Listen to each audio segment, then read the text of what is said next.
Thank you all for joining us for this conversation on how philanthropy and some of the innovative models that are backed by the growing number of high net worth individuals is transforming global development. You just heard from Raj Kumar, President and Editor-in-Chief at Devex, and this conversation is going to expand on something that he mentioned, which is the new wave of philanthropy that is changing the way the industry works. I'm Catherine Cheney, a senior reporter at Devex based on the West Coast of the US, where it is early in the morning. And for 5 years, I've been covering exactly this, how technology, philanthropy, and innovation in Silicon Valley and beyond is helping to accelerate progress on the Sustainable Development Goals and other big challenges you all are working on. I'm thrilled to be joined by 3 panelists who can share their perspectives on this topic. And in addition to hearing about their work, I hope they can share insights on where this new wave of funding is going, how philanthropists and foundations might think differently from some of the other traditional donors you might be working with, and what they think the global development community might look like looking ahead after it's reshaped by these forces. To our audience who's on the platform, anyone who's joining us on that platform, not by live stream, I want to remind you that you can use that Q&A box to ask any questions you might have, and I'll get to as many as I can. I'm thrilled to be joined by Dr. Precious Moloi-Motsepe, co-founder and deputy chairperson and CEO of the Motsepe Foundation, which aims to improve the quality of life for people in South Africa with a particular focus on rural and marginalized communities. Alexandria Lafci, co-founder and COO of New Story, which is a nonprofit organization focused on breakthrough solutions to homelessness, including 3D printed homes. And Neil Buddy Shah, managing director at GiveWell, a nonprofit dedicated to identifying outstanding giving opportunities and publishing the full details of their analysis to help donors save or improve the most lives per dollar. So I'd like to start with you, Dr. Precious, and I'll kind of go one by one so that our audience can get to know you and your work a little better, and then we'll jump into a group conversation. So you and your husband have signed the Giving Pledge, which our audience may be familiar with. It asks billionaires to commit to giving over half their fortune over the course of their lifetimes. And I'm curious if you can tell us a little bit more about how that forum has been valuable in informing your work in philanthropy, and what specifically have you learned from being in community with others? Thank you, Catherine, and it's good afternoon from South Africa. I'm really pleased to be part of this panel and this wonderful conference. So my husband and I started our family foundation back in 1999. And we were inspired by the goodwill that we had been shown ourselves by our communities and helping us to acquire a good education. I qualified as a medical doctor, he qualified as a lawyer at one of the best institutions in South Africa. And we wanted that for most of the students, particularly those that are in rural communities in South Africa. We joined the Giving Pledge in 2013, and we were inspired then by the other big philanthropists and the way that they do their giving. We wanted to also ensure that we could become an example for other younger generations of philanthropists by coming out publicly and committing to contributing towards significant funding towards development. And if I can give a quick example, one of the students that we have taught at university, we have a big university fund. Coming from a rural village, she now goes back home to educate some of the public schools where she grew up. She helps communities, speaks to young girls, and encourages them to pursue education. And these are small, examples, but they have a ripple effect. So the Giving Pledge, to your question, what is the value has been working with some of the most energetic and impactful families that are willing to bet on big, risky, projects throughout the world. And we come together quite often to learn from each other. And we often have, technical experts in various fields come and talk to us about our giving and just what's happening throughout the world. I've learned from these interactions that what we're doing from a developing world perspective is actually very good, so to speak. We work with communities on the ground. We work with leaders in the community, from religious organizations to traditional leaders in the community. We work with government organizations. We work in a very broad, multi-partner sort of collaboration with our stakeholders. And the most important of the stakeholders are our beneficiaries, because they know best how to solve the problems on the ground. Thank you, Dr. Precious. And I'll come back to you with some additional questions, but I want to bring in another perspective. Alexandria, part of why I'm so thrilled to have you is News Story, I think, is an example of a model that we might not have in this sector were it not for this rising wave of high net worth individuals. So just for a bit of background context, I know that a majority of News Story's funding actually comes from high net worth individuals. And I think a lot of members of our audience are interested in tapping into that new wave of funding and eager to learn from startups like yours who have found a way to successfully do so. So just to hear a little bit more about News Story's model, again, enabled by philanthropy in many ways, your work has been described as fixing the housing crisis and transforming slums into sustainable communities, which are, absolutely worthy goals. But of course, this is a very complex, messy issue that a lot of people are working on. So I'm curious if you can just start by describing any challenges that you and your team have encountered along the way and what lessons you've learned. Sure. I mean, the challenges are very diverse and they're very broad. We are tackling an issue that is incredibly complex and incredibly expensive. So if you are, building homes, it is one of the most expensive interventions, which has actually been one of the challenges that we've faced in both convincing funders to get on board, as well as in actual just execution. For funders, one of the things that it has been important for us is to, focus our messaging on what the broad, reaching implications of housing interventions are. Beyond just shelter and a roof over someone's head, housing really does have high correlation to improved education outcomes, to improved, income outcomes, and definitely improved health outcomes. So, really making that tie between the intervention and what the longer range outcomes have been really important for us. I will say one of the things that News Story really focuses on is trying to ignite and catalyze technology for the space. We know that in order to bring that cost per unit down to get to a place where we can afford to house the 1.6 billion unhoused individuals, we do need to incorporate technology. 3D printing is one of the things that News Story has become known for. There's some really important challenges and lessons that we've learned on the journey to printing the first permanent 3D printed home in the world, printing the first 3D printed community in the world in Mexico. And probably one of the most significant challenges, which is also a lesson, is trying to get real world applicability as early as possible. A lot of emerging technology, for good reason, is developed and iterated on in ideal conditions, in warehouses and university settings sometimes. But when we brought a printer down to Nacajuca, Mexico, we were dealing with humidity, temperature issues, flooding, and all of those immense challenges that we faced over the last year have really ended up making this technology and the process a lot more resilient. And so that's what I would encourage a lot of these emerging technology solutions, especially when they are targeted toward a specific use case, in our case, building for the bottom billion, to try to get those technologies out into the actual environment as soon as possible. Thanks so much. And a follow-up question for you. I know that you are actually moving into the investment space as well now. So you're an entrepreneur turned investor, which is a trajectory I've seen many times. Can you tell us a little bit more about Home Team Ventures, the work that you're doing there? And maybe do you see a role for the investment community to help connect the dots between some of these entrepreneurial models and some of the work happening in the global development community? Yeah, thanks so much.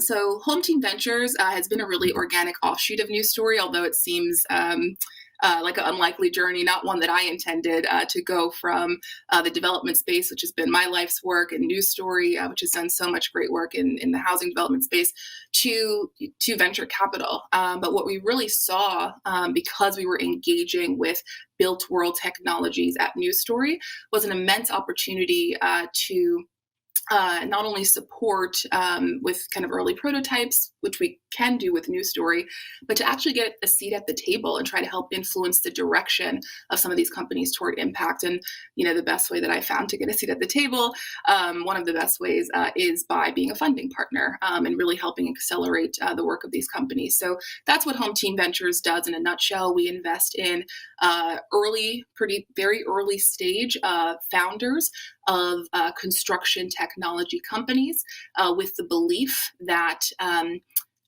construction innovation is a prerequisite to affordable housing for all. What we found is that there is so much technology that exists and that has applicability toward global development. So when groups and funders are a big part of this group, when groups have visibility into available technology and are also motivated to move development goals forward, they can be a bridge to ensure that tech, even for-profit tech, goes toward the most urgent and useful use cases. That's what Home Team Ventures hopes to be, and I think there's a lot more room for funders and founders of technology companies to leverage their products toward more impactful use cases. And funders, do have a really important voice in that conversation. Thanks, Alexandria. And when it comes to the role that philanthropy can play in supporting new models for global development, I actually want to bring Buddy into this conversation. So, there is a role for philanthropy in supporting unproven models that need support in these early stages for experimentation. But philanthropy, we're talking a lot of money, billions and billions and billions of dollars and growing. And much of that money coming out of Silicon Valley, out of tech. Philanthropy can also play a role in supporting proven solutions. And I think that's part of where GiveWell comes in. So I'm excited to hear from Buddy on that. You joined GiveWell over the summer. I think it was officially over the summer, but it was announced earlier this year.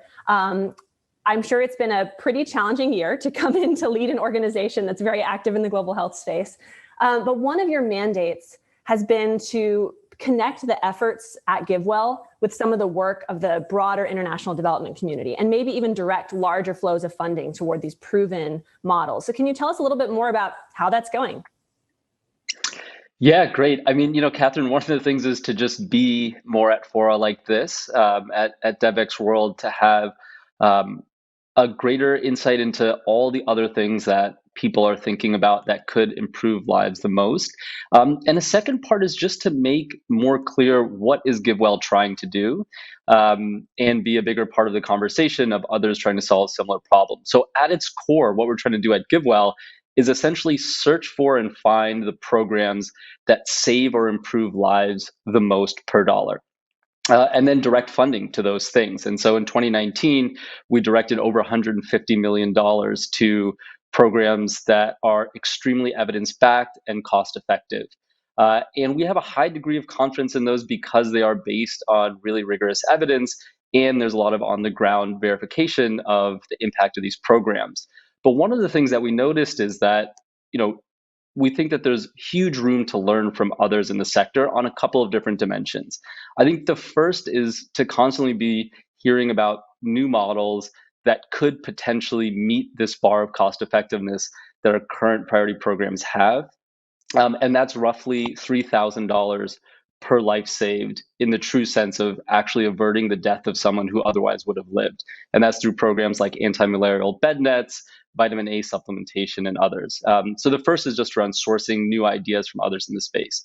The second is to make our research process more legible to others so that folks can identify and criticize parts where we might be getting wrong.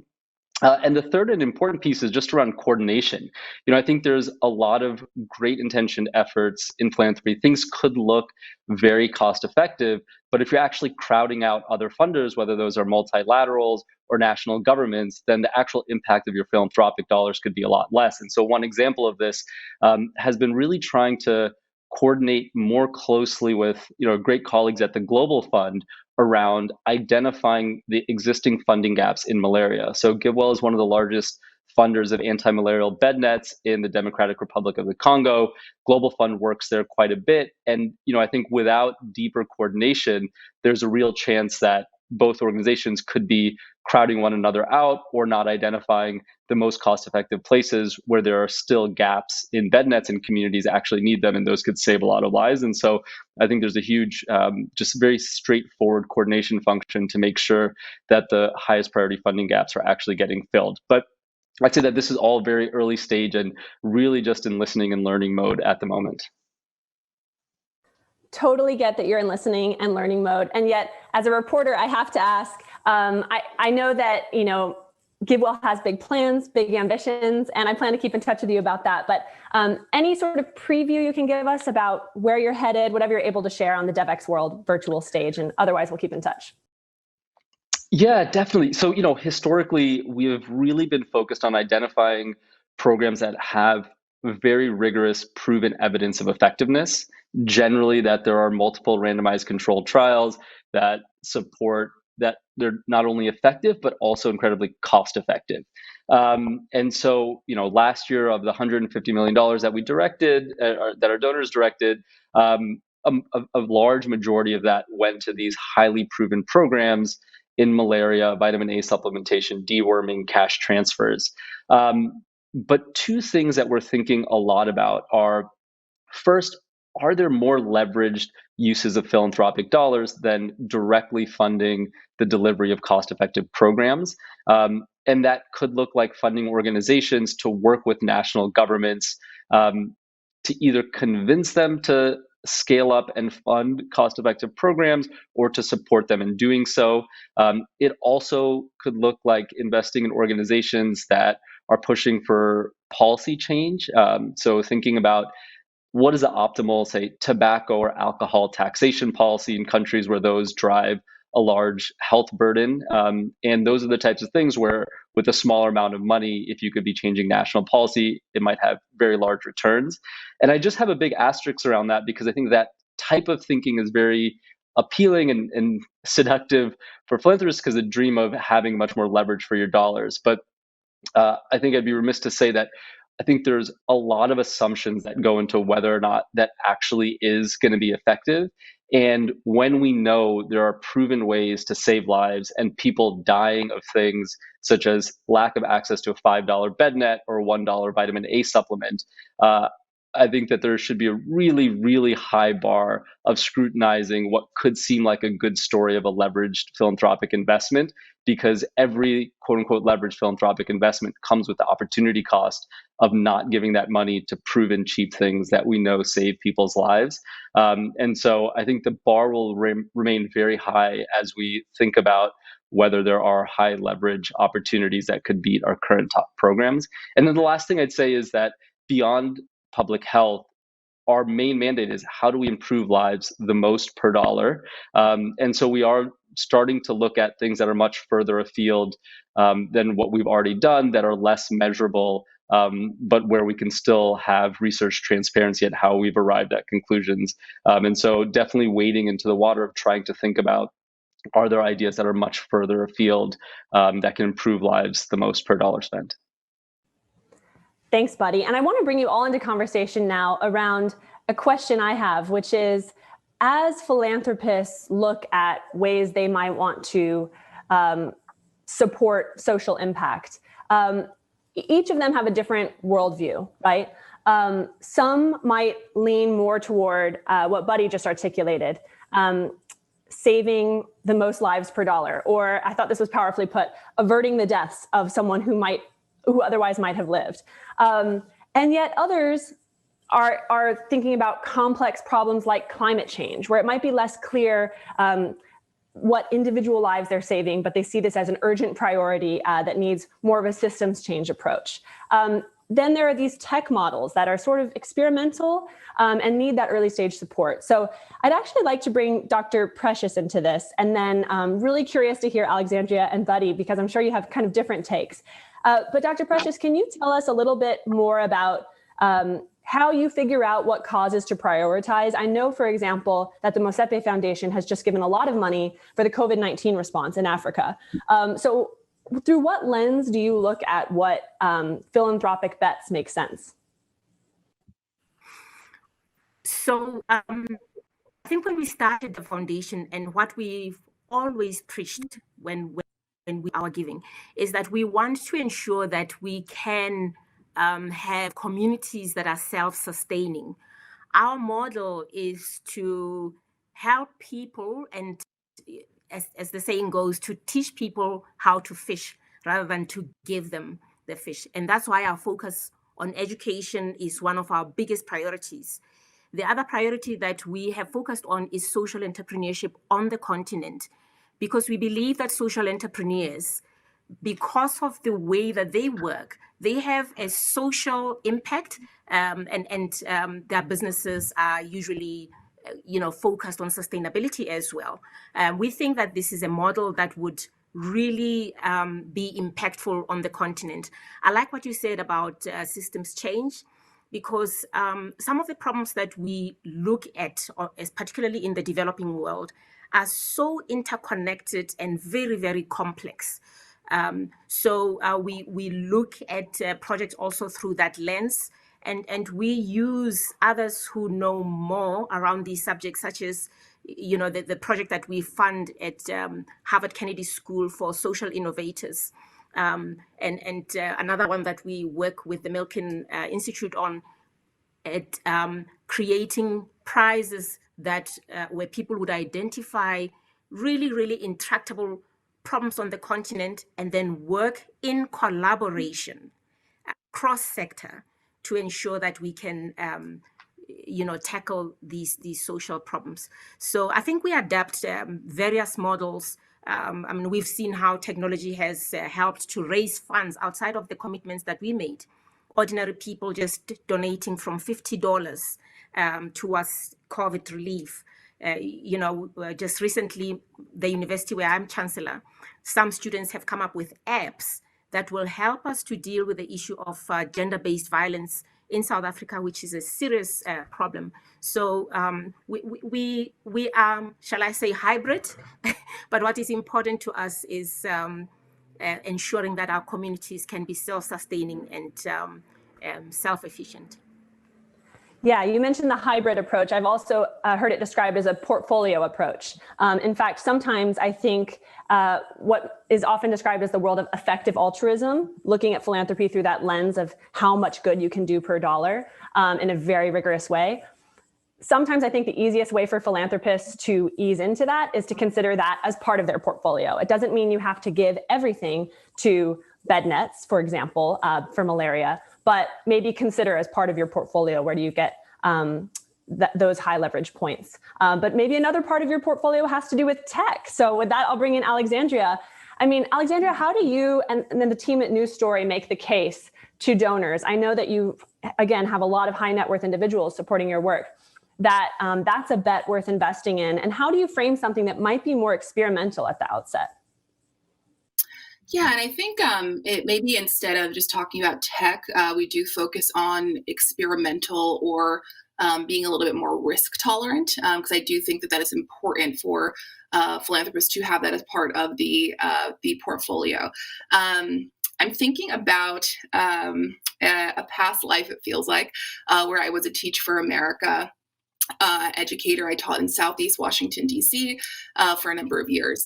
And when there were so many issues that the community that I was teaching and was facing, and the best ideas and solutions and community organizations that I felt were really addressing the problem were often the ones that were started by the teachers that had been in that community for decades, that were started by, parents who were deeply experiencing the issues, that were started by, coaches who had been in these communities for a really long time. And I think that a risk aversion that I often see that I can see in some philanthropy,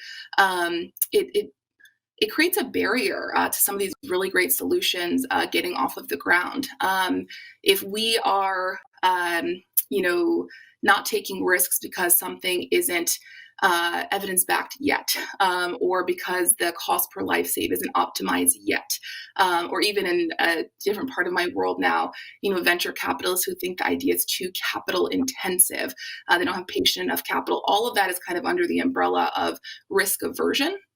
And I think that if we want a more diverse set of social entrepreneurs and creators and innovators solving the problems of our day, we need to have more risk-tolerant capital earlier on in the process. And I think that there are incredible roles that NGOs can play in NGOs and philanthropists in partnering with some of these early stage innovators to get, I think, pilots and prototypes are an incredibly powerful way to develop some of that evidence base early on. And I think partnership is a really important role there.